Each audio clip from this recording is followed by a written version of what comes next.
Hello बच्चों, welcome to JET point. JET point में आपका बहुत बहुत स्वागत है।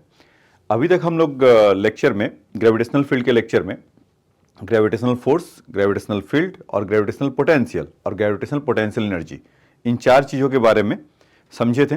और उसमें भी जो ग्रेविटेशनल पोटेंशियल एनर्जी था उसमें हमने इंट्रैक्शन एनर्जी, दो अगर बॉडी पॉइंट मास है M1 M2, उनके बीच में क्या फोर्स लग रहे थे, तो वो सब हमने देखा था। और फिर वो कैसे पोटेंशियल एनर्जी का वैल्यू निगेटिव होता है या पॉजिटिव होता है, वो सब बातें देखे थे। तो उसमें और आपको पॉइंट मास के चलते ग्रेविटेशनल पोटेंशियल क्या होगा उसी पॉइंट पर, वो हमने देखा था।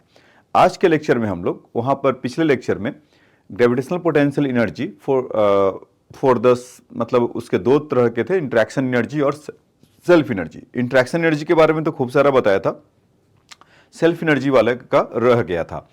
उसको समझ इसलिए उसको छोड़ दिया था क्योंकि यहाँ पर इलेक्ट्रिक पोटेंशियल समझने के लिए उसका ज़रूरत यहाँ पर पड़ेगा। और देखेंगे कि हम लोग जैसे कि अभी तक एक आपको ये कॉन्सेप्ट सिखाया था कि अगर दो पॉइंट ऑब्जेक्ट है, अगर इन्फिनिटी से उस आर डिस्टेंस पे लेकर आया जा रहा है तो उसका पोटेंशियल एनर्जी उसमें या उसका वर्क डन कितना होगा, या उस सिस्टम में पोटेंशियल एनर्जी कितना होगा, या उस आर डिस्टेंस से इनफाइनाइट पे ले जाने के लिए कितना होगा। वो तीन क्वेश्चन का एक आंसर देता था। अब उसी पॉइंट पर एक तो उसको वर्क डन का जो जहां तक मामला है उसको हम लोग आज देखेंगे कि कैसे वो कोरिलेट होता है आपके पोटेंशियल डिफरेंस से। जैसे एक पॉइंट ए से एक पॉइंट बी पे जा रहा है तो उसमें अगर उसका मास m है तो कितना वर्क डन किया होगा, तो उस चीज को आज समझेंगे in the term of work done, in the term of potential. एक और पोटेंशियल और जो वर्क डन अगर होगा तो उसमें हमें सेल्फ एनर्जी का जरूरत पड़ेगा। तो आइए सबसे पहले आपको आज सेल्फ एनर्जी के बारे में ही बता दूं कि क्या होता है। मतलब बेसिकली सेल्फ एनर्जी क्या है कि जैसे मान लीजिए पेन है और इसको मैं तोड़ूं अगर, तो इसमें कुछ तो हमें वर्क करना पड़ेगा ना। तो इसके पास वर्क करना पड़ेगा तो मस्ट भी पहले से एनर्जी कुछ इसमें होगा। वर्क मतलब potential energy equal to negative of work, या work equal to negative of potential energy, जैसे वर्क एनर्जी थ्योरम से हम बोलते थे। एक बात तो इसके मतलब कहने का मतलब है कि शेप अगर है इसके पर्टिकुलर इस शेप में, तो इसको अगर इस एनर्जी प्रोसेस कर रखा है और हम पोटेंशियल एनर्जी क्या जानते थे भाई, वर्च्यू ऑफ इट्स कॉन्फ़िगरेशन। तो अब ऐसा इमेजिन करिए कि कोई सेल है या कोई स्फेयर है, उसके इनफाइनाइट पार्ट्स है। इमेजिन करिए कि वो टूट रहा हो और फिर आकर वहां पर जुटा हुआ हो, तो एनर्जी कुछ तो प्रोसेस करेगा ना। तो इस तरह के टाइप की एनर्जी को हम लोग सेल्फ एनर्जी बोलते हैं। तो आ जाइए सेल्फ एनर्जी के लिए पहले आपको समझ ले लेते हैं। ग्रेविटेशनल फील्ड है तो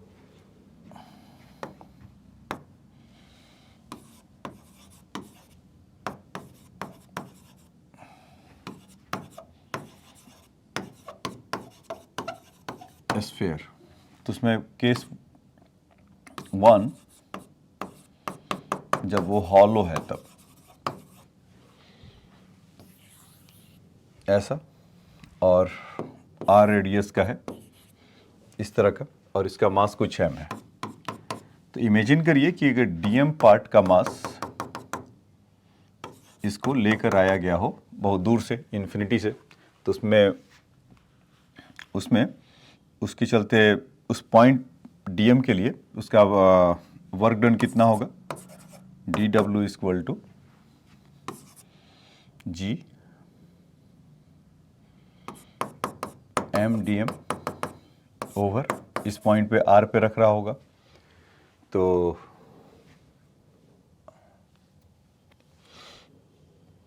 r यही होगा उसके पास पोटेंशियल एनर्जी या वर्क डन के इसके फॉर्म में जैसा हम जानते थे। अब यहाँ पर इसको अगर इंटीग्रेट करें 0 टू m, मतलब कि पूरे को लाकर r पर एम्बेडेड कर रखा है ना, तो इसको जब हम करेंगे यहाँ से तो कितना आ जाएगा, g m square over 2 r with negative. तो ये आपका वर्क डन का यहाँ से निकल कर आएगा, ये वर्क डन होगा। और जब उसको आप अगर पोटेंशियल एनर्जी के लिए देखेंगे तो ये minus of G M square over 2r, इसमें पोटेंशियल एनर्जी इतना प्रोसेस करेगा। तो ये तो आपका बच्चों था इसकी कहानी कि अगर हॉलो स्फीयर है और उस पर अगर एनर्जी अगर निकालना, वो सेल्फ एनर्जी कितना होगा, तो उसके लिए तो ये आपका आसानी से निकल कर आ जाएगा। तो ये बात समझ में आया। जब हॉलो है तो इसको अगर चाहते हैं तो फटाफट आप पॉज करके लिख सकते हैं। स्क्रीन में खाली कर देता हूँ। ठीक है, अब आ जाइए इसके बाद दूसरा इसका लेते हैं कि अगर सॉलिड स्फीयर होगा तो क्या होगा।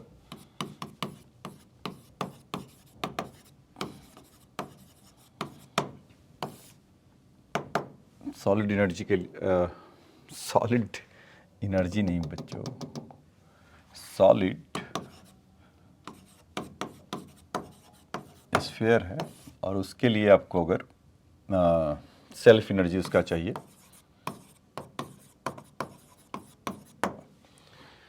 तो देखिए इसमें क्या करिए कि कैसा एज्यूम कर लेते हैं। इसका सॉलिड है, इसका रेडियस r है और इसका मास m है। तो इस छोटे का एक ऐसा कुछ हॉलो टाइप का इसका बना लेते हैं कि एनर्जी इसका क्या होगा, और यहाँ से इसका डिस्टेंस r ले लेते हैं और ये वाला छोटा सा पार्ट, ये पार्ट कुछ dr ले लेते हैं। तो इसका जो पोटेंशियल एनर्जी अगर हम लिखेंगे या वर्क डन इस dw के चलते लिखेंगे कि कितना हुआ, तो g m into D M over r square ऐसा होगा। तो ठीक है, ठीक है। तो इस पे जो छोटा स्फीयर अगर इसमें से ले रहे हैं तो उसका मास m है, उसका dm है, और उसका टोटल मास कैपिटल M है, और वहाँ से वहाँ तक तो r है ही है। तो हम ऐसा इसको कर लेते हैं कि इसका डेंसिटी मान लेते हैं m रो है, तो मास ऑफ और dr पार्ट का मास कुछ dm वही यहाँ पर लिया गया है। तो m equal to rho into 4/3 pi r cube ऐसा कर सकते हैं। और dm का जहाँ तक सवाल है तो रो इंटू उसके लिए अगर आप उसका सरफेस एरिया अगर देख लीजिए तो कितना हो जाएगा 4 pi r square into D R, surface area times D R, तो उसका उतने पार्ट का वॉल्यूम वहाँ तक का मिल जाएगा। तो डी एम, तो इन सब बातों को अगर वहाँ पर पुट कर दें तो क्या कुछ मिलेगा, यहीं पे लिख लिया जाए, या चलो इसी को यहाँ पे लिख देते हैं। G M is rho 4 pi r square into D R into D M के जगह पे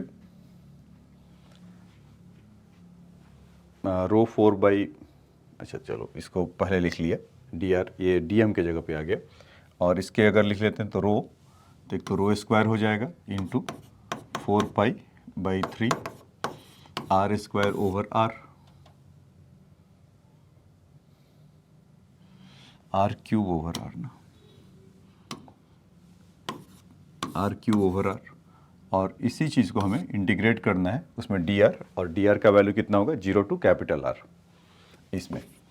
ठीक है बच्चों, तो ये बात समझ में आया होगा। पहले क्या है dw G M D M over r square, और उसका मास सपोज उतने पार्ट का अगर डेंसिटी उसका रो ले लेते हैं तो 4/3 pi r cube D M equal to rho 4 pi r square into D R.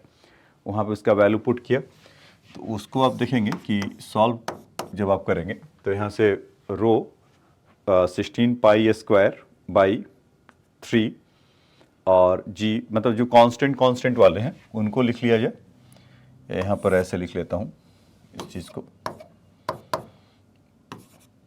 Ji rho square 16 pi square by 3 r raise to the power 4 into D r, और इसको इंटीग्रेट कर दे 0 टू कैपिटल R। तो इसमें आपको मिल जाएगा G rho square 16 pi square over r raise to the power 5/5 या 15 कह लीजिए, वो सब देख लीजिएगा कौन कहाँ पर है, कैपिटल R क्यूब, और कोई टर्म तो छूटा तो है नहीं, R हाँ लगभग लिख दिया। उसमें जब रो का वापस वैल्यू आप पुट करेंगे तो रो का वैल्यू कितना आ जाएगा, कैपिटल M, मतलब एक्चुअल में तो रो यही था ना, capital M upon 4/3 pi capital R cube. तो इसमें जब इसका वैल्यू पुट करेंगे तो m स्क्वायर तो आपको सीधा सीधा दिख रहा होगा, और 16 पाई स्क्वायर जो कि कैंसिल हो रहा होगा, और यहाँ से ये आपका 9, तो यानी कि एक कैंसिल होकर 3/5 हो जाएगा। तो उसको सब पुट करने पे बच्चों रो तो गायब हो जाएंगे, तो G M square over 3/5 R, एक के, क्योंकि r raise to the power 6 होगा और वहाँ पर r raise to the power 5 है, तो इतना आपको वर्क डन करना पड़ेगा। तो जो उसका सेल्फ एनर्जी जो आएगा सेंटर के लिए, तो हम क्या कह सकते हैं कि पोटेंशियल एनर्जी का यहाँ पे लिख दे रहा हूँ कि पोटेंशियल एनर्जी सेल्फ उसका -3/5 G M square over R, ये ऐसा होगा। ठीक है, तो -3/5 G M square by 5 R, ये इसका सेल्फ एनर्जी आ जाएगा फॉर सॉलिड स्फीयर के लिए। तो बात समझ में आया? एक बार फिर से ब्रीफ कर देता हूँ किया क्या कि डी डब्ल्यू एक छोटा सा स्फीयर इसमें इमेजिन किया, उसका मास उस रिंग जैसा या थीन जैसा उसको इमेजिन किया, और उसका मास m है, तो छोटे सा यहाँ से यहाँ तक का r रेडियस का, तो उसका मास dm होगा या dr पार्ट का, तो G M into D M by R square नहीं, इज ओनली r, आर। ठीक, फिर उसके बाद स्मॉल m का जो मास था तो पूरे उतना r रेडियस तक का था, तो रो इंटू 4/3 पाई आर क्यूब, मैंने यहाँ पर रो ले लिया उसका पर यूनिट मास, या आप डायरेक्ट भी कर सकते थे, कोई इससे फर्क नहीं पड़ता। फिर डी एम इक्वल टू, इसी को आप डिफ्रेंशिएट कर लो, तो या डायरेक्ट भी लिख सकते थे, या डिफरेंस मैंने तो यहाँ पर डायरेक्ट लिखा है, अगर आप डिफ्रेंशिएट भी करेंगे तो r क्यूब का 3r स्क्वायर होगा, जो कि 3 कैंसिल हो जाएगा, या आप यहाँ पर 4 pi r square into D r कर लीजिए। अब ये सब उठाकर मसाला इधर पुट कर दीजिए, तो वहाँ पर आप देखेंगे कि डी आर और स्मॉल आर में वेरिएशन होगा और 0 to r आपका वहाँ से जा रहा है, तो यहाँ पर 3/5 G M square upon 5r, और इसका पोटेंशियल एनर्जी जो निकल कर आएगा वो कुछ -3/5 G M square by R. तो यहाँ पर मैं बच्चों इसको आप चाहो तो पॉज करके लिख लीजिए।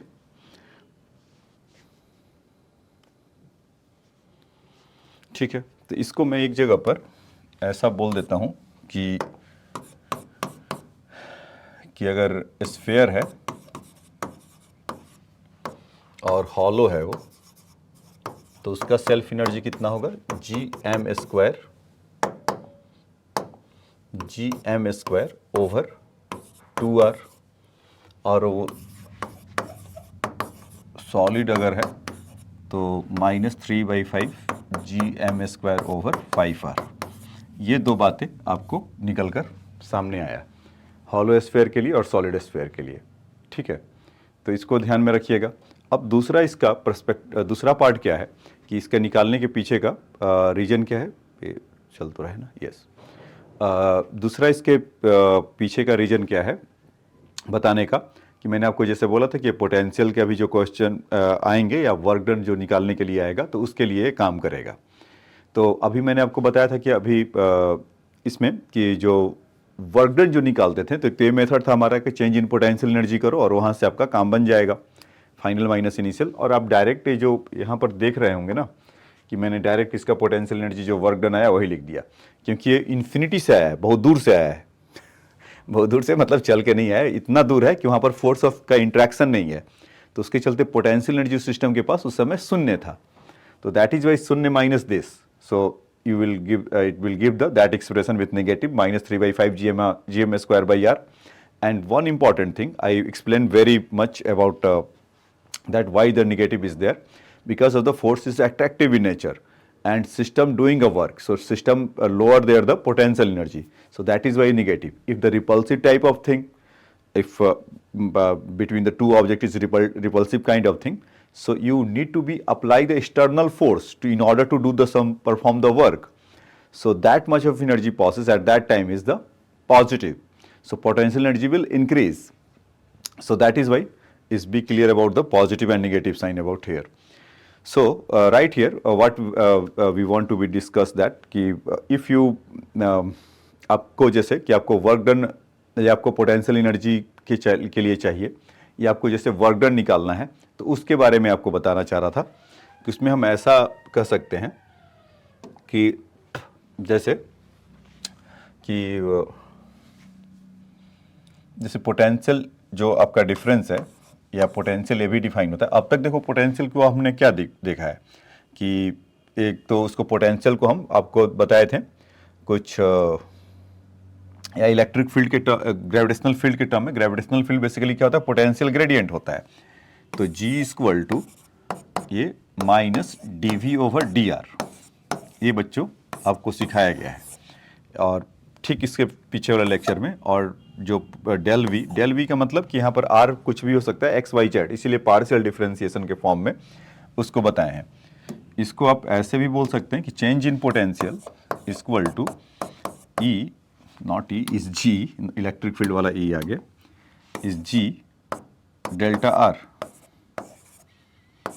और इन दोनों का ऐसा डॉट प्रोडक्ट आप ऐसा बोल सकते हैं।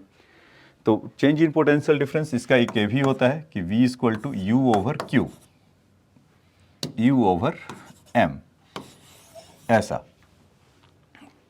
या वर्क डन अपॉन, तो U को हम यहाँ से delta W equal to M into delta V, आप इसको ये भी यूज़ कर सकते हैं कि अगर 2 पॉइंट का अगर पोटेंशियल आपके पास है तो वहाँ से उसका मास का M ले सकते हैं। मतलब एक क्या समझाना चाह रहे हैं, जैसे कि एक मास M है,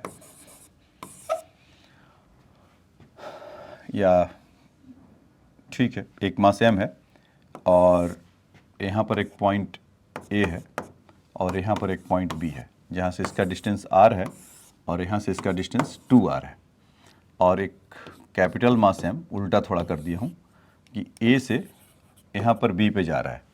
तो हमें बताना है कि इसको वर्क डन कितना होगा, ये चीज़ हमें बताना है।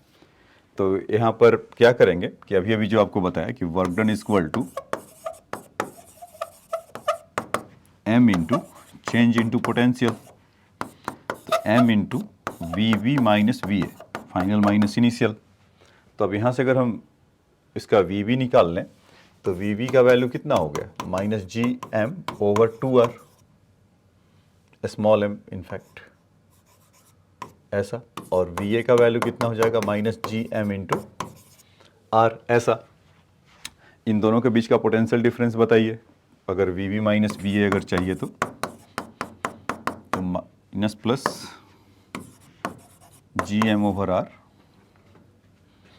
GM/R माइनस प्लस GM/2R, ऐसा हो जाएगा बच्चों। देखिए VV minus VR, GM/2R minus GM/R, तो इसको माइनस आधा माइनस 1 करेंगे तो इस आधा ही होगा but negative sign, so minus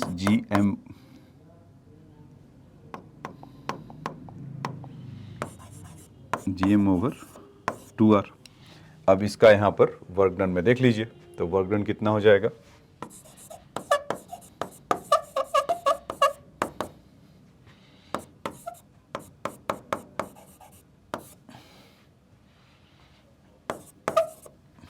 इस 2R, ऐसा हो जाएगा क्या, M से उसका मल्टीप्लाई कर दिया, या कैपिटल M से जो वर्क डन इसका था, यहाँ पर बेसिकली इन M ऐसा होना चाहिए था, कैपिटल M, क्योंकि जो मूव करता है उसी का लेंगे। ठीक है बच्चों, तो आप इसको ऐसा उसका कॉन्सेप्ट क्लियर करने के लिए ऐसा इसको रख सकते हैं। तो अब यहाँ पर बारी आता है कि पोटेंशियल में हमको बी क्लियरिटी रखना पड़ेगा, कि मतलब पोटेंशियल हमारा, जैसे कि अगर मान लीजिए कि कोई रिंग है तो उसके चलते पोटेंशियल क्या होगा, या हॉलो स्फीयर है या सॉलिड स्फीयर है तो उसके चलते पोटेंशियल क्या होगा, तब हम आसानी से उसका वर्क डन का आप निकाल पाएंगे। ठीक है, तो ये जो बेसिक कॉन्सेप्ट है इसको रखे, इसको ध्यान में रख लीजिए। और पोटेंशियल में फिर हम आपको महारत हासिल करवाते हैं, जैसे कि ग्रेविटेशनल फील्ड हमने वेरियस ऑब्जेक्ट के लिए निकाला था, तो उसी तरह से हम उसका पोटेंशियल निकाल सकते हैं।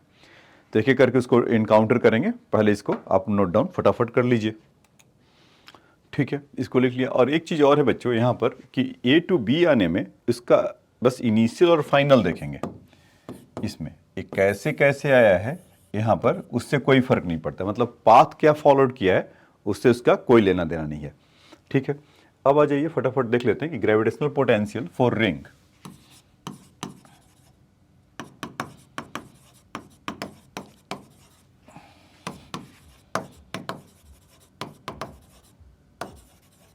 फॉर रिंग, तो यहाँ पर जैसे मान लीजिए कि रिंग है ये आपका, अच्छा रिंग तो हमारे पास स्पेशल टाइप का है, ये स्पेशल टाइप का रिंग है बच्चों, इसका रेडियस r है। तो इसके 2 पॉइंट, मतलब कि इनसाइड अगर पूछे या आउटसाइड कहीं पूछता है,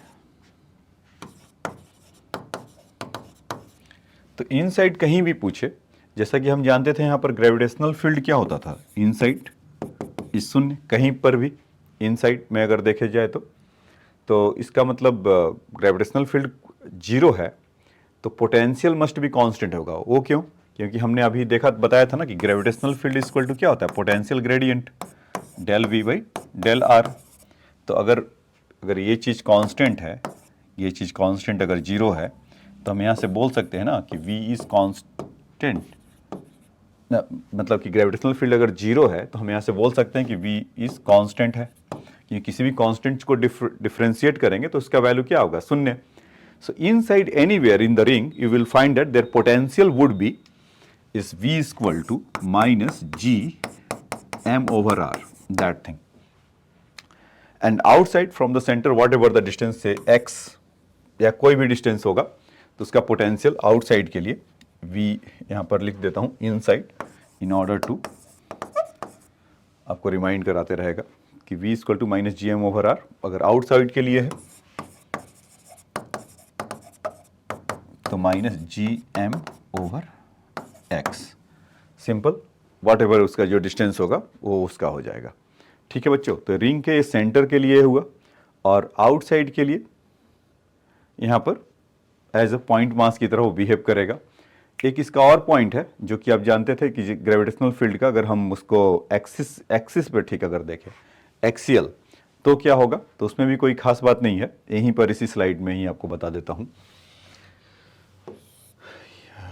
चलो पहले इसको लिख लो क्योंकि एक कॉन्क्रीट तो हो जाए कि उसका gravitational potential for ring at centre,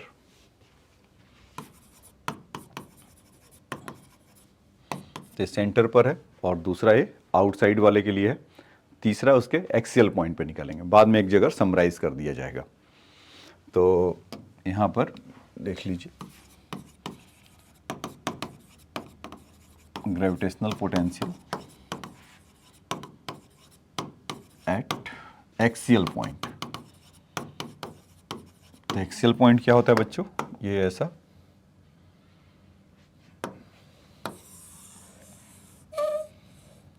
ऐसा रिंग है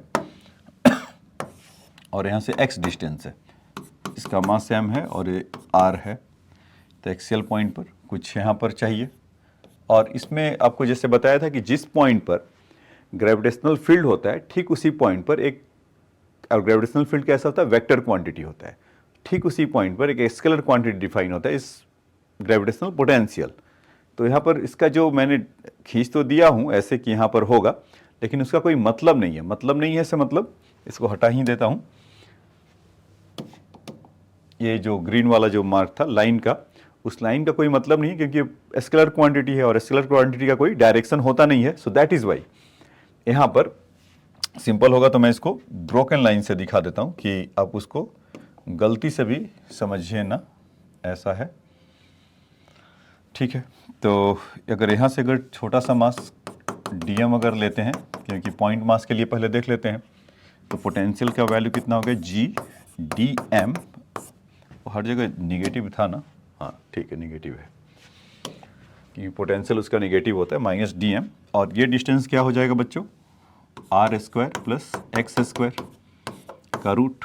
तो यहाँ पर R square plus x square का रूट, तो ये आपका पोटेंशियल का वैल्यू आ गया। ठीक है, तो देखिए यहाँ पर जो स्फेयर है वो तीन तरह का हम कह सकते हैं कि सेंटर पे अगर करेंगे, नॉट स्फेयर इज रिंग, अगर आप ऐसे ही देख लीजिए कि अगर x का वैल्यू अगर आप 0 पुट करेंगे तो अपने आप वो सेंटर पे पहुंच जाएंगे, तो माइनस, और of course it have that integration with G D M. मैं सोच रहा हूँ कि जल्दी जल्दी इसको कवर कराया जाए, दैट इज़ वाई ये छूट जा रहा है। तो डी एम का इंटीग्रेशन इस पूरा 0 to m होगा, तो after that you will get that minus G M over R square plus x square is under root. हाँ, जैसे ही आप इसमें x का वैल्यू पुट करेंगे तो आप सेंटर पे पहुंच जाएंगे और उसका वैल्यू कितना आ रहा है, G M over R at axial point. इसमें अगर देखेंगे तो minus G M over R square plus x square. अब इसी कंडीशन में अब क्या करिए कि your X is much much greater than R, तो उसमें आप जैसे ही इसको आर को निग्लेक्ट करेंगे तो फिर वो कैसा आ जाएगा, आउटसाइड की तरह बिहेव करेगा। तो minus G M over R, sorry minus G M over X, ऐसा। तो आउटसाइड के लिए पॉइंट मास की तरह बिहेव करेगा। तो ये बात आपको समझ में आया? समझ में आया तो इसको बिना देर किए फटाफट आप लोग इसको नोट डाउन कर लीजिए। ठीक है बच्चों, तो अब देखिए इस पे आपको इसका कॉन्सेप्ट और एक क्लियर करवा देता हूं कि अगर एक ऐसा और एक कैसा,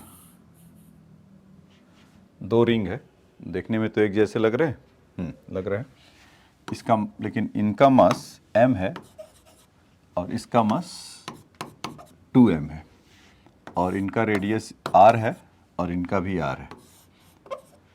ठीक, तो और इनके बीच का जो डिस्टेंस है कुछ आप ले लीजिए √3r।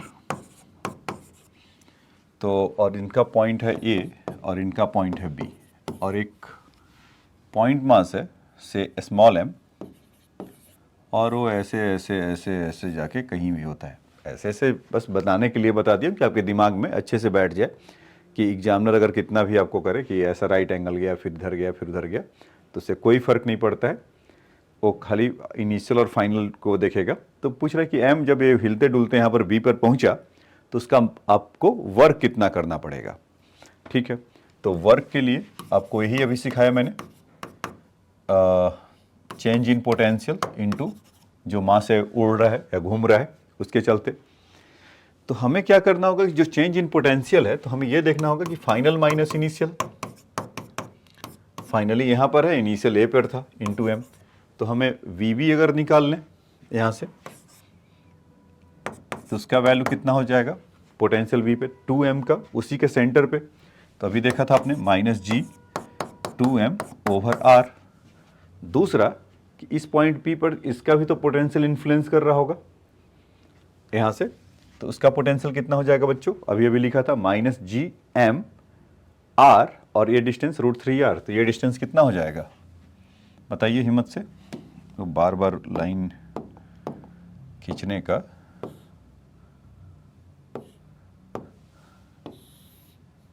ऐसा,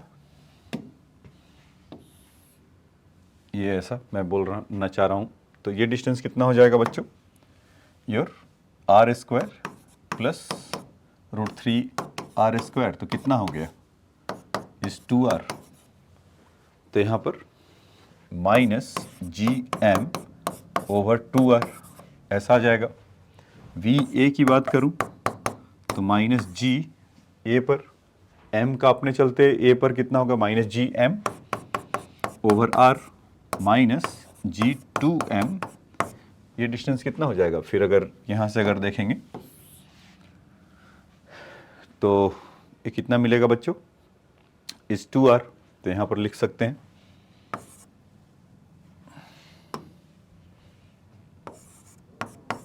टू आर। ठीक है, तो हमें चाहिए V B minus V A, तो यहाँ से माइनस प्लस प्लस ऐसा होगा, तो 2gm/r प्लस gm/r, तो कितना हो गया माइनस gm/r।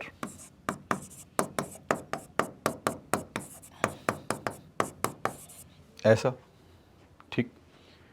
दूसरा कि gm by minus gm/2r A plus, तो ये देखेंगे तो ये 2 से 2 तो कैंसिल ही हो रहा है ना, तो 1 माइनस हाफ इज हाफ, तो कितना हो गया gm/2r, और -1 प्लस हाफ तो अगेन हाफ ही बचेगा विथ दिस बार निगेटिव, तो gm/2r। तो इसका इतना पोटेंशियल का डिफरेंस हो गया। तो वर्क डन कितना होगा बच्चों, तो यहाँ पर सिंपल लगा लीजिए, यहाँ पे अलग से लिख देता हूँ कि work is equal to minus gm over 2r and multiply with m, so that is the your work done will come out. ये बात समझ में आया? तो अगर समझ में आया तो इसको फटाफट नोट डाउन कर लीजिए।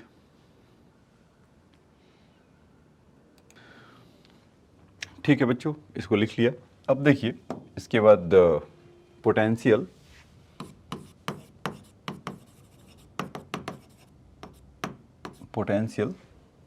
ड्यू टू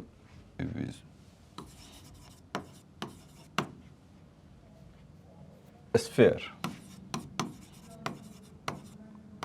तो दो होगा, हॉलो और दूसरा सॉलिड। अगर हॉलो होगा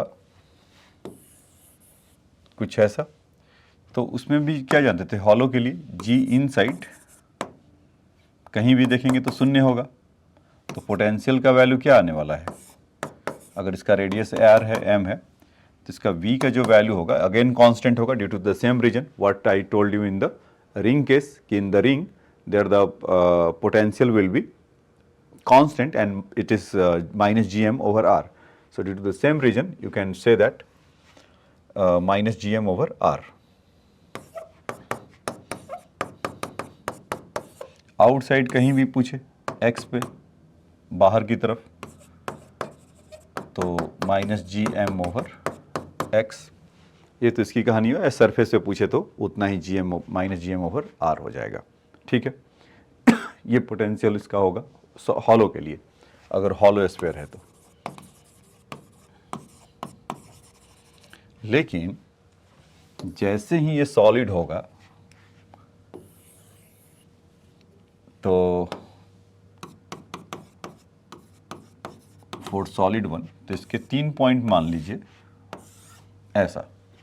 तो एक जब A है यहाँ पे, B है और ये C है, तो यहाँ पे B और C के में तो बताना में कोई दिक्कत नहीं है, तुरंत आप बता देंगे पोटेंशियल। अगर सॉलिड मतलब कि बाई मास है, मतलब कि ऐसा डिस्ट्रीब्यूशन है, तो minus G over M over R उसका रेडियस होगा, तो ऐसा हो जाएगा। और C पर अगर इसका डिस्टेंस x है तो मीन्स आउटसाइड इस minus G M over X, simple outside के लिए पॉइंट ऑब्जेक्ट की तरह काम करेगा। लेकिन ये पर आएंगे तो मामला फंसेगा। क्यों? क्योंकि जब सॉलिड होता था तो हमने देखा था ग्रेविटेशनल फील्ड हमारा वेरी करता था G M over R square into R cube into X, अगर एक्स डिस्टेंस होता था। इस पॉइंट पे आपको ग्रेविटेशनल फील्ड याद होगा, G equal to minus G M into this side x, that thing. तो x के साथ उसका वेरिएशन है, तो यहाँ पर भी जो पोटेंशियल भी होगा तो उसका भी आपको वेरिएशन देखने के लिए मिलेगा। अच्छा, इसमें आपने देखा था कि यहाँ से यहाँ तक तो कांस्टेंट है, उसके बाद वो वेरी कर रहा है। तो इसका ग्राफ में अगर आप इसको डील करें इस वाले के लिए, तो इसमें और minus G M over R है, तो यहाँ से यहाँ तक कांस्टेंट होगा, फिर उसके बाद वो डिक्रीज कर रहा होगा ऐसा। तो ये minus G M over R ऐसा मिलेगा, और उसके बाद वो इन्वर्सली प्रोपोर्शनल होगा, उसका जो वैल्यू होगा v का इस 1/x से होगा। यहाँ पर ये चीज़ देखेंगे तो कुछ और तरह से वैरी करेगा, वो क्या होगा फाइंड करते हैं कि करके। तो ये बात समझ में आया, क्योंकि a का जो inside of the sphere gravitational field vary कर रहा है, इसलिए पोटेंशियल वैरी करेगा। अब उसको लिखते हैं कि वहाँ का पोटेंशियल का इनसाइड के लिए क्या होगा, v इक्वल टू, तो उसमें ऐसा एज्यूम कर लीजिए किसी फिगर से, इसमें दिखा देते हैं कि जैसे कि a है, तो यहाँ से इसका रेडियस x होगा, है ना। तो इसको करने के लिए हम ऐसा सोच लेते हैं कि x पॉइंट पर, वहाँ पर लाने के लिए ग्रेविटेशनल फील्ड को कितना मेहनत करना पड़ा होगा, तो G M over X square, और इसको कर दें इन्फिनिटी से r, मतलब कि बेसिकली हमें देखो, आपको मैं अगर डिफरेंशियल इक्वेशन लिखूंगा तो समझ में आ जाएगा, infinity to r G M over X square into D X, क्योंकि ग्रेविटेशनल फील्ड है उसमें dx अगर कर रहे होंगे तो इन्फिनिटी से 2r ला रहे हैं, और यहाँ से r टू x, मतलब ये समझ में आ रहा है, मतलब कि ऐसा हो रहा है, स्फीयर है, इसको इन्फिनिटी से r पे लेकर आए, ar रेडियस पे, और r से फिर x पे लेकर आ रहे हैं, इन्फिनिटी टू r, मतलब ये इन्फिनिटी से था, से r हो रहा है और r से फिर x हो रहा है। तो यहाँ पर अगर देखेंगे तो इसका ग्रेविटेशनल फील्ड का वैल्यू मतलब क्या होगा, तो जी एम इनसाइड, अब स्फीयर के अंदर आ गया ना, यहाँ पर कहीं होगा x का वैल्यू, तो इनसाइड द ग्रेविटेशनल फील्ड कितना होता था, G M X over R cube into D X, ऐसा। तो पोटेंशियल हमें मिल जाएगा। ठीक, तो ये बात समझ में आया होगा। तो अब यहाँ से G M over R d x का इंटीग्रेशन करेंगे, तो G M over x with infinity to R, plus यहाँ पर अगर देखेंगे आर टू एक्स, अच्छा इंटीग्रेशन ही कर दें, तो ये आपका निकल कर आ जाएगा G M over R cube x square by two R to x, ऐसा। ठीक है, तो इसमें अगर आप पाएंगे तो minus G M over R मिल जाएगा, और यहाँ से कितना हो जाएगा बच्चों, G M over R cube into two को ऐसे रख लीजिए, X square minus R square, ऐसा। ठीक, अब इसको आप एलसीएम वगैरह कुछ ऐसा ले सकते हैं क्या, जी एम ओवर आर और समथिंग समथिंग, तो कुछ कैलकुलेशन के बाद उसका सिंपलेस्ट फॉर्म मिलेगा। और नहीं तो इसमें एक आर स्क्वायर का मल्टीप्लाई करके आर क्यूब ले लें। यहाँ पे देखिए एक मैनिपुलेशन कर रहा हूँ बच्चों, आर स्क्वायर और आर, तो ये आर क्यूब वगैरह G M by R cube बाहर आ जाएगा,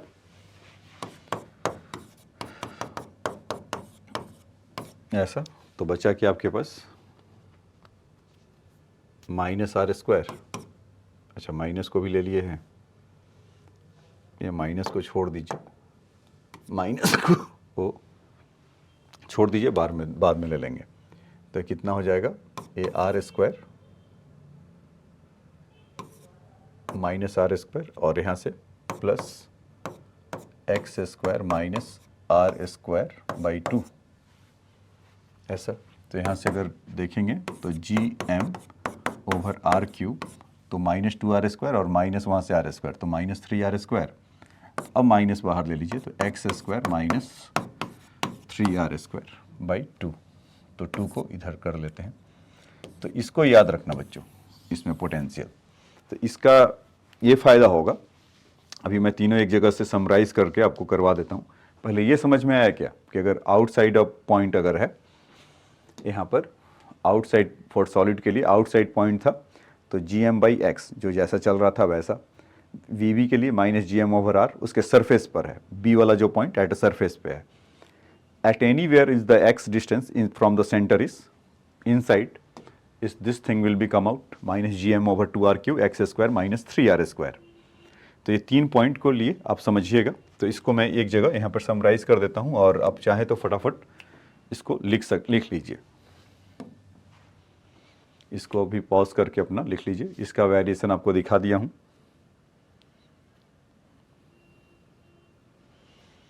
ठीक है, अब इसके बाद इसको देख लीजिए।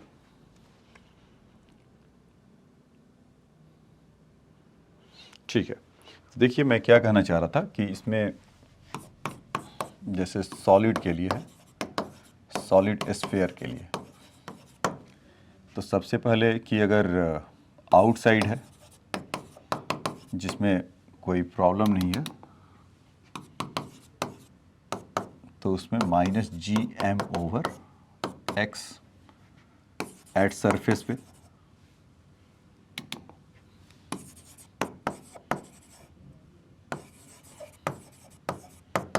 Minus G M over R inside, minus G M over two R cube x square minus three R square, ऐसा। अब इसी का एक आएगा एट सेंटर पे, मतलब कि स्फीयर था ऐसा, एक तो आउटसाइड देखा ये वाला जो था, सरफेस पे ये वाला था, इनसाइड कहीं भी x डिस्टेंस पर था, इन जनरल इसके लिए हुआ। और हमें ऐसा भी तो होगा ना कि कोई स्फीयर के सेंटर पे आ रहा होगा, जा रहा होगा, या इस तरह की बातें कुछ हो रहा होगा, तब उस केस में क्या करेंगे, तब x का वैल्यू यहाँ से इसको लगा के देखेंगे तो एट सेंटर पे, तो यहाँ पर सिंपली हमें क्या करना होगा, एट x इक्वल टू 0 ले लीजिए, तो अपने आप पे सेंटर पे पहुँच जाएंगे। तो उस केस में कितना हो जाएगा बच्चों, माइनस आर स्क्वायर और आर क्यूब का वैल्यू तो -3/2 माइनस GM ओवर ये वाला 3/2 R। थोड़ा और अच्छे से लिख दिया जाए, V equal to -3/2 GM over R। इस तरह का उसके सेंटर पे मिलेगा, x का वैल्यू अगर 0 होगा तो। ठीक, तो ये चारों बातें आप अपने उसका समराइज कर लीजिए तो आपको समझने में आसानी होगा। एक यहाँ पर बच्चों साइन कन्वेंशन का गड़बड़ी है, तो इसको प्लस माइनस कर लीजिएगा ऐसा 3x², और इसमें जब x का वैल्यू 0 रखेंगे तब हाँ ये वैल्यू आएगा, तो 3r² माइनस x², तब वो उसका बनेगा। ठीक है, अब जहाँ तक इसके वेरिएशन के लिए देखिए कि कैसे वैरी कर रहा होगा, तो निगेटिव में तो है और सरफेस पे कुछ उसका आर्बिट्री शेप में, मतलब इस तरह का ऐसा बनता है, क्योंकि जो उसका वैल्यू है 3r² माइनस x², तो पैराबोलिक वहाँ से जाएगा और उसके सरफेस पे यहाँ पर आप कह सकते हैं x इक्वल टू कुछ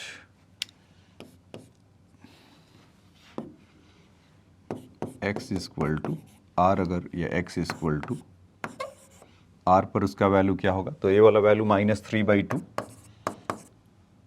GM, क्योंकि सेंटर पे उतना वैल्यू होगा, और समवेयर उसके सरफेस पे -GM/r होगा, और फिर उसके बाद उसका वैल्यू और जैसे जैसे बढ़ते जाएगा पॉइंट चार्ज की तरह, और वो डिक्रीज होते जाएगा। ठीक है, तो ये बात समझ में आया होगा। ठीक है, अब हम लोग तैयार हैं क्वेश्चन करने के लिए। अब पोटेंशियल का लगभग हमें आपको एक तरीके से बातें उसके बता दिया हूँ कि रिंग पर क्या होता था, और उसके बाद स्फीयर अगर सॉलिड है तो उसके लिए क्या होता था, इनसाइड क्या होता था, या अभी डिस्क टाइप का कुछ मिलेगा तो उसमें अब क्वेश्चन करने की, क्योंकि टेक्निक आपको एक बार पता चल गया कि gravitational field times into dx, वो काम करना है तो आप उसमें कभी भी करते रहेंगे। तो आ जाइए नेक्स्ट को, पहले क्वेश्चन एक लेते हैं कि find work done in the shifting a body of mass m from height h above the earth surface to the height 2h of the earth surface। तो कितना हमें वर्क करना पड़ेगा, अगर ये सिंपल आपका अगर लॉज वर्क एनर्जी थ्योरम का होता तो उसको आप फटाफट बता सकते थे क्या, कि अभी GMH है, उस समय GM2H है, दोनों का डिफरेंस निकाल लीजिए तो mgh आपका आएगा और h का वैल्यू जितना होगा। लेकिन ये ग्रेविटेशन से है, तो आइए उसको देखते हैं। पहले तो एक अपने लिए अर्थ लेकर आ जाए, ये अपने लोग का अर्थ है और इनका यहाँ पर रेडियस कुछ r होगा, तो यहाँ से h डिस्टेंस पर है और फिर यहाँ से 2h डिस्टेंस पर है। तो कह रहा है कि इस पॉइंट A से पॉइंट B पे अगर कोई जा रहा है तो उसको कितना वर्क करना पड़ेगा, यही ना। तो उसका हम लोग पोटेंशियल एट A पे निकाल लें, आउटसाइड है, तो potential at A equal to, या चलो A पे ही लिख लेते हैं, लिख दिया तो GM over R plus H with negative, ऐसा होगा क्या। VV के लिए अगर आते हैं तो कितना हो जाएगा, -GM over R plus 2H हो जाएगा ऐसा। तो वर्क के लिए क्या चाहिए होगा, आपके पास 2 पॉइंट का है, तो work equal to M into change in potential VV minus VA। तो यहाँ से M G M over with negative A है, तो R plus 2H minus plus GM over R plus H, ऐसा। तो इसका जो वैल्यू आप अगर लिखेंगे यहाँ से तो माइनस जी एम एम को ऐसे लिख लीजिए और 1/r plus H minus 1/r plus 2h, ये इसका वर्क का आपका कुछ वैल्यू आ जाएगा। ठीक है बच्चों, ये बात समझ में आया होगा आपको। Minus G M M upon R plus H R plus 2h। ठीक है, इसको नोट डाउन कर सकते हैं आप लोग फटाक से। ठीक है, आज ये नेक्स्ट क्वेश्चन में चलते हैं। एक circular ring of mass m and radius r is placed in the yz plane with the center at origin. So particle of mass m is released from the rest at the point x is equal to 2r. Find a speed with which the passes the center of the ring. ठीक है, तो पहले हम एक देख लेते हैं कि वर्क डन कितना होगा यहाँ से, मतलब कुछ इस तरह का। रिंग को तो पहले ऐसा बना लिया जाए,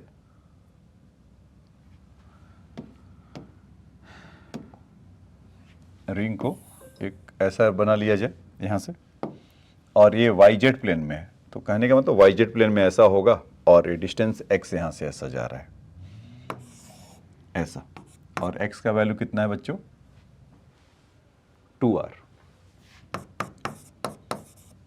ठीक है, तो जब सेंटर पर यहाँ पर होगा और इसका रिंग है, मास उसका mr ऐसा गिवन ही है, तो इसको अभी पूछ रहा है कि कितना इसमें स्पीड होगा। तो स्पीड होने के लिए तो m से वहाँ पर गया, तो वर्क एनर्जी थ्योरम से हम क्या जानते हैं, जितना वर्क करेगा ये आपका हाफ m v स्क्वायर होगा, क्योंकि फ्रॉम रेस्ट से जा रहा है, तो फाइनल माइनस इनिशियल, तो इनिशियल तो कुछ है नहीं, जो भी गेन कर रहा है वो उसका वर्क से उसका स्पीड होगा। ठीक है, तो हम यहाँ पर जानते हैं कि अगर m मास है a पॉइंट पर है और यहाँ पर इसको b पॉइंट ले लें, तो हमारा काम वर्क निकालने के लिए ही था ना, अभी आपको जो सिखाया हूँ उसी पे काम करा रहा हूँ। वर्क इक्वल टू क्या है, mass into change in potential.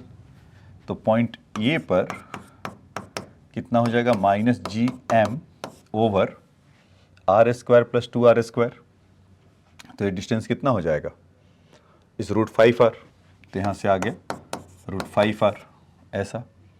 Point B पर कितना होगा बच्चों, V B equal to minus G M upon R, ऐसा। तो इन दोनों का ही डिफरेंस चाहिए वर्क के लिए, हम यहाँ से क्या बोल सकते हैं, फाइनल माइनस इनिशियल। तो माइनस फाइनल माइनस इनिशियल, तो यानी कि बेसिकली जब आप देखेंगे वहाँ से तो V A minus V B हो जाएगा, माइनस माइनस प्लस अगर होता रहा तो यहाँ से जी एम प्लस हो गया होगा √5r minus G M over R, ऐसा, और multiply with m equal to half m v square, half m v square. तो m से m ये कैंसिल हो गया क्या, दोनों, तो m से m कैंसिल हुआ, तो हमारा काम और आसान हो गया। बाकी का वो सब v का वैल्यू निकालने के लिए कुछ और मेहनत नहीं करना है। तो v इक्वल टू यहाँ से जी एम दोनों में से कॉमन ले लें, अपॉन r भी कॉमन ले लें, तो G M over R 1 upon, ठीक है, तो माइनस जी एम, दिक्कत ये है बच्चों कि G M upon M R common ले रहे हैं, तो 1/√5 माइनस 1 हो रहा है, कि जो कि वो निगेटिव में होगा, तो इसका स्क्वायर रूट में निगेटिव तो होगा नहीं, तो यानी कि मस्ट भी वहाँ पर वर्क डन जो हो रहा था, तो उसको अगर वर्क एनर्जी थ्योरम से बोलना होगा तो पोटेंशियल एनर्जी के इक्वल होगा। तो पोटेंशियल एनर्जी वहाँ पर निगेटिव लगेगा, फिर जाकर वो सेटल होगा उसका निगेटिव साइन। ये बात समझ में आया। यहाँ से वर्क का उसका वैल्यू अगर देखेंगे तो निगेटिव में कुछ होगा ये वाला, क्योंकि पोटेंशियल एनर्जी में अगर करेंगे तब जाकर ये आएगा। तो यहाँ से 1/1/√5 कर लीजिए, ठीक, और उसका फिर स्क्वायर रूट होगा। वर्क का वैल्यू वाट एवर जितना भी आ रहा है, तो उसको आप निगेटिव ऑफ पोटेंशियल एनर्जी कर लीजिए, तब उसका वैल्यू आपको निकल कर फटाक से मिल जाएगा। ठीक है, और एस इनफैक्ट 2 भी इसके इस साइड में आएगा 2। तो ये बात आपको समझ में आया होगा। तो आप इसको चाहें तो नोट डाउन कर सकते हैं। तो एक बार फिर से ब्रीफ कर दे रहा हूँ कि किया क्या, कि यहाँ से work equal to M into delta V किया, V A minus G M over 5R, x equal to 2R ये हुआ था। तो वहाँ पर एक्सियल पॉइंट पर, ए पॉइंट पर उसका पोटेंशियल कितना था और वहाँ पर बी पॉइंट उसके सेंटर पे क्या था, minus G M over R. उन दोनों का जो हम वर्क निकालें तो फाइनल माइनस इनिशियल तो इस तरह का आया। वहाँ पर एक एरर था क्योंकि निगेटिव नहीं आ रहा था, निगेटिव में आ रहा था, तो इसीलिए हम उसको पोटेंशियल एनर्जी को निगेटिव लिखा।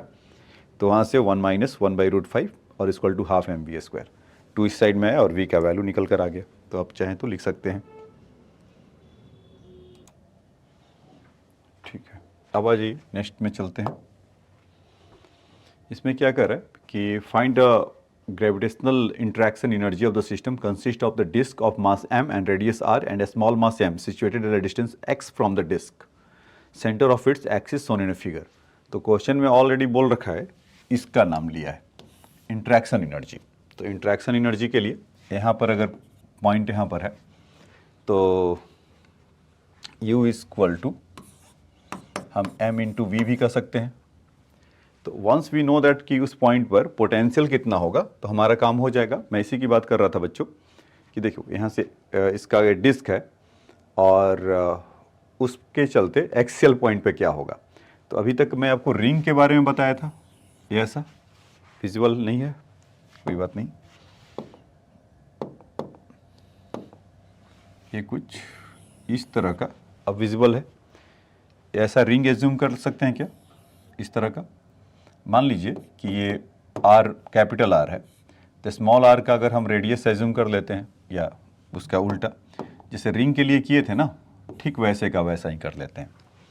तो उसमें आपको कैपिटल मास m है वगैरह वगैरह वो सब तो आ जाएगा, उसकी चिंता नहीं करते हैं। मतलब कि इसके चलते ये इस रिंग का मास कुछ dm कर लेते हैं। तो पोटेंशियल एट इसको पॉइंट P कर लीजिए। तो यहाँ पर हम ऐसा लिख सकते हैं कि ये पोटेंशियल वही वाला P पॉइंट पर है, या एक्सियल पॉइंट आप कह लीजिए कि पोटेंशियल एट पॉइंट P पे अगर निकालना है तो V इक्वल टू तो minus G D M over वो डिस्टेंस कितना हो जाएगा, R अगर लिया है हमने तो R स्क्वायर और वहाँ से यहाँ तक का डिस्टेंस, ये डिस्टेंस बच्चों ऐसा, तो R square plus x square ऐसा हो जाएगा, स्मॉल r ना,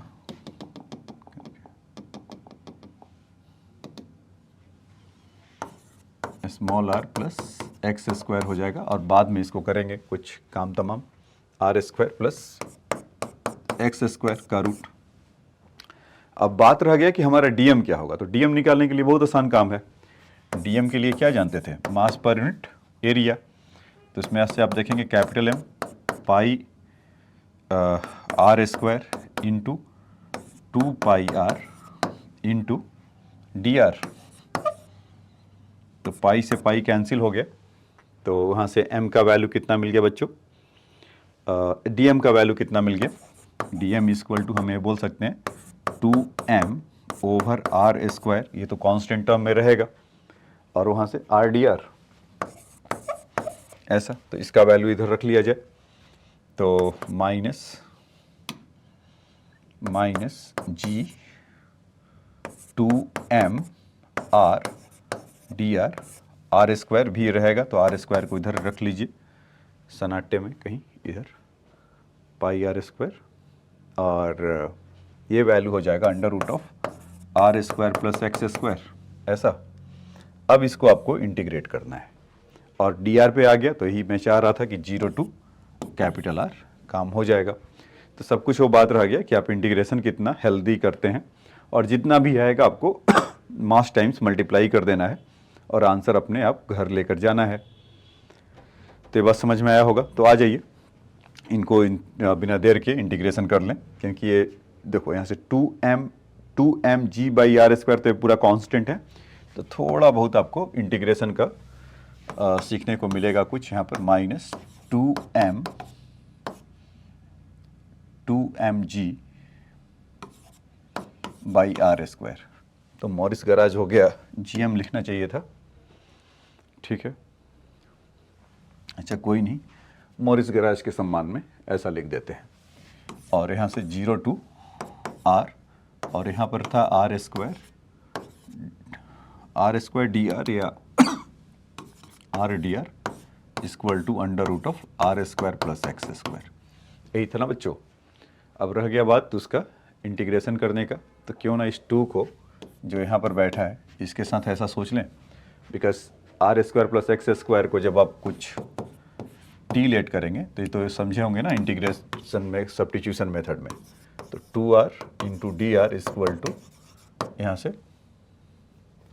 टी स्क्वायर कर ले, या छोड़ो उसको टी ही बोल देते हैं, फिर बाद में उसको बोल देंगे कुछ जो भी आएगा। तो उसको हमने टी, उसका 2r dr का रेडीमेड वैल्यू हो जाएगा dt। अगर यहीं से अगर मामला काम तमाम करना है तो कर लीजिएगा, नहीं तो करके करिएगा। ये करके कर लेते हैं। तो यहाँ से हो गया dt और यहाँ से हो गया रूट टी का इंटीग्रेशन। तो इसको जब आप करेंगे रूट टी का कितना आ जाएगा, 2 रूट टी आ जाता है कि टी का वैल्यू -1/2 प्लस हाफ करेंगे तो प्लस हो जाएगा, और इधर से करेंगे तो 2 रूट टी हो जाएगा। तो इसका पूरे का जब इंटीग्रेशन करेंगे तो m अब लिख देते हैं, काफ़ी सम्मान दे दिया इनको, G M over R square with negative. तो after the integration this thing become 2 root t, तो मतलब कि 2 रूट टी तो माने थे ही R square plus x square ऐसा, और यहाँ से 0 to r।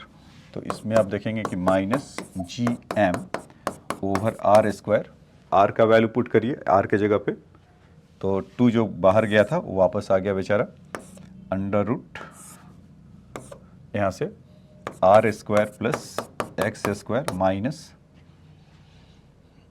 एक्स ऐसा। तो v का हुआ। अब जो उस क्वेश्चन में पूछा था कि बताइए वर्क डन कितना होगा, तो इसमें बस m टाइम्स सॉरी उसमें इंट्रैक्शन एनर्जी पूछा था ना, इसके लिए कि बताइए कि इंट्रैक्शन एनर्जी कितना होगा, तो m times of b point p कर देंगे। तो जैसे ही m times of point p किया,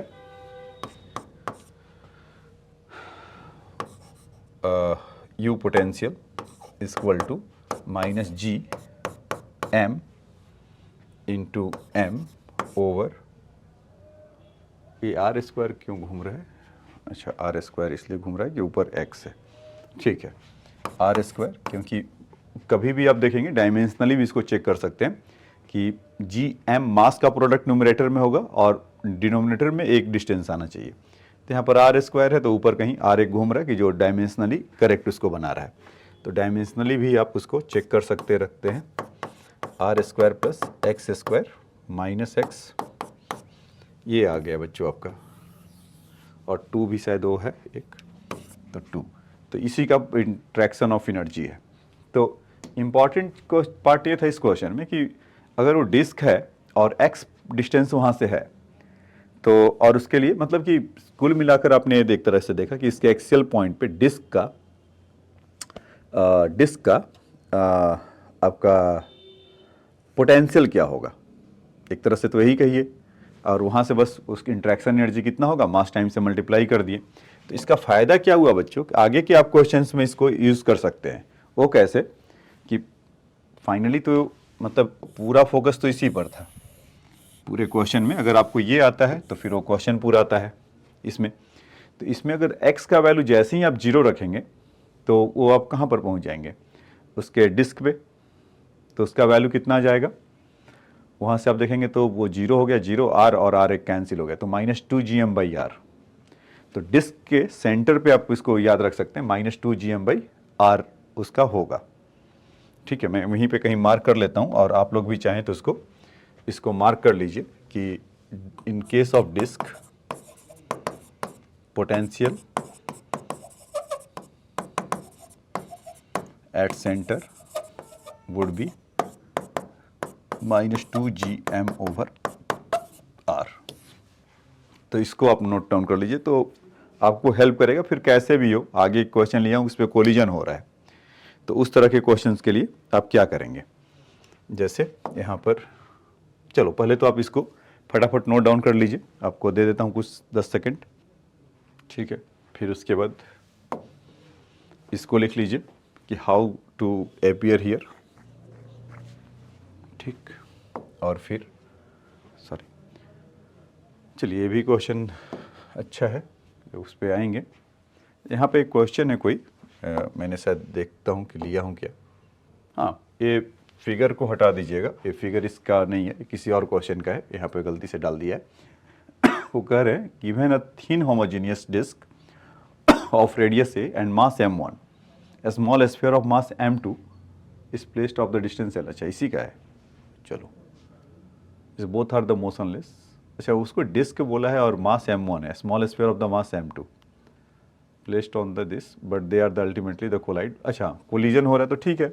तो देखो यहाँ पर आपको डिस्क पे इसके सेंटर पे चाहिए होगा ना इस तरह का, तो उसका क्या होगा, gravitational attraction assuming that A is much much less than L so that the relative velocity of the time of collision is given by this much. तो बच्चों आप चाहो तो इसका स्क्रीनशॉट ले लो, क्योंकि मैं तो इसको अब नेक्स्ट क्लास में इसको एक्सप्लेन करूंगा। तो उसमें आपको जो डिस्क का जो आया हुआ है, स्फीयर के बारे में तो आप अच्छे से जानते हैं, डिस्क के बारे में आपको थोड़ा अभी इस क्वेश्चन के पिछले वाले क्वेश्चन में समझा, तो उसको आप आसानी से इसमें लगा सकते हैं। जैसे वो कुछ कोलिजन बोल रहा है, so that the relative velocity of the क्या होगा, तो इसमें आपको बेसिकली उस इनिशियल स्टेट में इसके पास एनर्जी कितना है, फाइनल स्टेट में कितना एनर्जी होगा जब वो टकरा रहा होगा तो, और फिर उसको आपको energy conservation half M V one square plus half M V two square में जाना होगा, और फिर उसको आप देखेंगे तो कर लेंगे। ठीक है, तो आज के लेक्चर में इतना ही। आज के लेक्चर में बच्चों आपको मैंने कुछ पोटेंशियल के जैसे चीज़ों को बताया कि सपोज़ कि आपका अगर पोटेंशियल सेंटर पे क्या होगा, या मतलब एक्सेल पॉइंट पे क्या होगा, सेंटर पे क्या होगा in the case of ring, और स्फीयर के लिए आपको दिखाया कि इसके इनसाइड सरफेस पर और आउटसाइड, और उस पर 2-3 क्वेश्चन देखा। जब नेक्स्ट क्वेश्चन जब नेक्स्ट क्लास में जब मिलेंगे तो ठीक है, यहीं से क्वेश्चन नंबर एक पीछे छूटा हुआ है कुछ 4A वाला, और इसमें तो आपको यहीं से बताऊँगा 5, और इसमें एक और दिखा देता हूँ 6। ये आपको यहाँ से बताया जाएगा कि small mass m transfer from the centre of the hollow sphere of the mass m into the infinity. तो and find the work done in the process compare with the this situation instead of the hollow sphere और solid sphere होगा तो क्या होगा। तो इसके लिए तो हम करेंगे, मतलब कि स्फीयर के लिए पूछ रहा है कि उसका पोटेंशियल एनर्जी बताओ, या सेल्फ एनर्जी के बारे में बात कर रहा है। अगर हेमी स्फीयर होगा तो उसके लिए क्या होगा, तो वो ऐसा क्वेश्चन भी करेंगे। ठीक है, तो आज के लेक्चर में इतना ही। आपको अगर कोई और इसमें अगर डाउट है तो आप मैसेज बॉक्स में ज़रूर बताइए जाकर, और आपको वहाँ पर और हेल्प किया जाएगा। तो आज के लेक्चर में इतना ही। Thanks for your time.